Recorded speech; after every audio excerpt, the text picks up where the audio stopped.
আলাইকুম রহমতুল্লাহি ওয়া বারাকাতুহু। আমি নুরুল ইসলাম হৃদয় স্যার আপনাদের সাথে আজকে আছি নবম দশম শ্রেণীর সাধারণ গণিতের ফাংশনালদের অনুশীলনী 2.2 এর 12 নম্বর অঙ্কের সমাধান নিয়ে। 12 নম্বর অঙ্কে আছে একটি বহুপদী দেওয়া আছে ফাংশনাল x, একটি x এর বহুপদী দেওয়া আছে।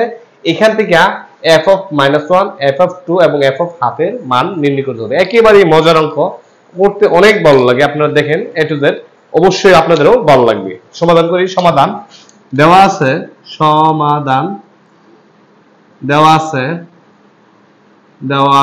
fx ইকুয়াল হচ্ছে x to the power 4 plus 5x minus 3। এখন আমাকে মান নির্ণয় করতে হবে। এই টাইপের একটা অঙ্ক অবশ্যই থাকবে, কমপক্ষে 2 নম্বরের জন্য হলেও 4 নম্বরে 100% শিওর থাকবে। হ্যাঁ, ক্লিয়ারলি বুঝবেন। একেবারে সহজ, শুধু ক্যালকুলেশন যদি আপনি সঠিকভাবে করতে পারেন, যত বড় অঙ্ক হোক আপনি পারবেন। এই বহুপদীটা আর অনেক বড় হতে পারে, সেক্ষেত্রে আপনি যদি ক্যালকুলেশন ঠিক করতে পারেন অবশ্যই পারবেন।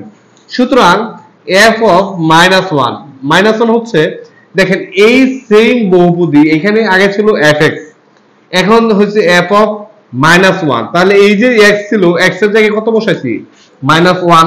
তাহলে বাম পাশে x এর জায়গায় -1 বসাইলে অবশ্যই ডান পাশেও যত জায়গায় x আছে সকল জায়গায় -1 বসাবো। এইটুকুই হলো কাজ। 4 plus 5 -1 minus 3 ইকুয়াল হচ্ছে, যে কোনো ঋণাত্মক সংখ্যার উপর যদি পাওয়ার জোড় হয় তাহলে অবশ্যই অটোমেটিকলি প্লাস হয়ে যায়। তাহলে এখানে -1 এর উপর হচ্ছে জোড় পাওয়ার, তাহলে হচ্ছে মাইনাসটা প্লাস হয়ে গেছে। আর 1 to -1 টু দি পাওয়ার 4 মানে হচ্ছে 4টা 1 গুণ 101 এর সাথে গুণ করলেও ফলাফল 1ই হয়। আমি একটু ক্লিয়ারলি এখানে আবার দেখাচ্ছি। দেখেন -1 টু দি পাওয়ার 4 হচ্ছে 4টা -1 গুণ -1 -1 -1 -1, মাইনাসে মাইনাসে প্লাস, প্লাসে মাইনাসে মাইনাস, মাইনাসে মাইনাসে প্লাস, 1 1 1 1 1 1 1 1 1। অর্থাৎ জোড় সংখ্যা যদি 5 থাকতো সেই ক্ষেত্রে কিন্তু আপনার আটা -1 হলেই সেটা মান হয়ে যেত কি -1। 6 থাকলে আবার মাইনাসে মাইনাসে প্লাসে আবার হয়ে যেত +1। 7 থাকলে আবার মাইনাস হয়ে যেত। অর্থাৎ এইটা দিয়ে আপনারা বুঝাইলাম, যদি যে কোনো সংখ্যার উপর যদি পাওয়ার বিজোড় সংখ্যক থাকে, ঋণাত্মক সংখ্যার উপরে ঋণাত্মকই থেকে যায়। আর যদি আপনার জোড় সংখ্যক থাকে তাহলে ঋণাত্মকটা ধনাত্মক হয়ে যায়। তাহলে এখানে হচ্ছে 1 প্লাসে মাইনাসে মাইনাস, 5 আর 1 গুণ করলে 5 থেকে 5, এই প্লাস আর এই মাইনাস, প্লাসে মাইনাসে মাইনাস, 5 থেকে 5 -3। এখন হচ্ছে 1 -8 মাইনাসের 8, 8 থেকে 1 গেলে থাকে 7।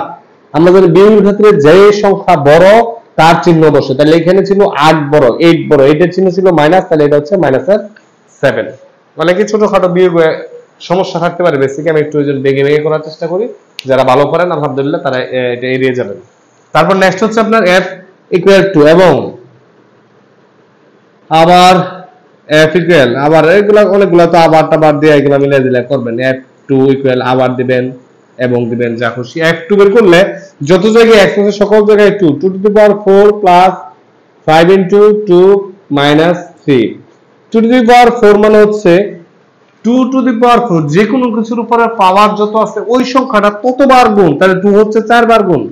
2 2 2 2, 2 দুগুণে 4, 4 দুগুণে 8, 8 দুগুণে 16, তাহলে এখানে হচ্ছে 16 প্লাস 5 2 5 2 10 মাইনাস 3, 10 আর 16 26 মাইনাস 3 ইকুয়াল 23। এবং লাস্ট হচ্ছে f of half ইকুয়াল, যত জায়গায় x আছে সকল জায়গায় হাফ বসায় দেন। x টু দি পাওয়ার 4 ছিল, হাফ টু দি পাওয়ার 4, তারপর ছিল plus 5x, 5 into half minus 3।